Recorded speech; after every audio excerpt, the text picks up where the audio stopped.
À votre avis, quel est le plus grand danger de l'Afrique?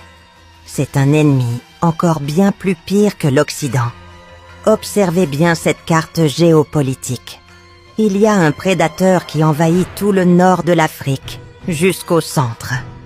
Ils ont remplacé tous les lieux africains par des noms d'arabes, comme Kumbi Saleh, qui faisait partie de l'empire du Ghana, pour s'approprier des terres. Cela n'a pas commencé aujourd'hui.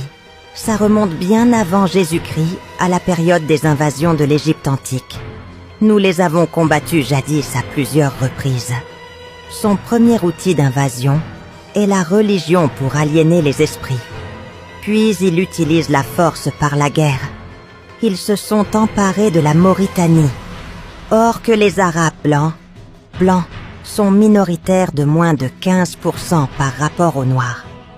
Puis, ils ont réussi à séparer le Soudan en créant le Soudan du Sud pour les Noirs et le Soudan du Nord pour les Arabes. Pour s'approprier toute la vallée du royaume des pharaons, du Nil jusqu'à la source où se trouve le berceau de l'humanité. Ils ont voulu faire la même chose au Mali, en créant l'Azawad au nord, et au sud le Mali pour les Noirs. C'est une guerre raciale entre les Noirs et les Arabes. D'ailleurs, si ce n'était pas l'Occident qui dominait l'Afrique et le Moyen-Orient, les Arabes auraient continué leur folie d'esclavage sur les Noirs jusqu'à nos jours. L'Occident est en train de dominer le monde, et c'est comme ça que l'esclavage a été aboli. Il n'a pas été aboli dans un souci de construction de société moderne.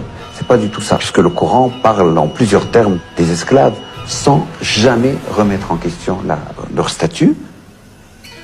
Et le contraire eût été étonnant, parce qu'à l'époque, il était, dans le paradigme de l'époque, il est impossible de penser ces sociétés sans esclavage.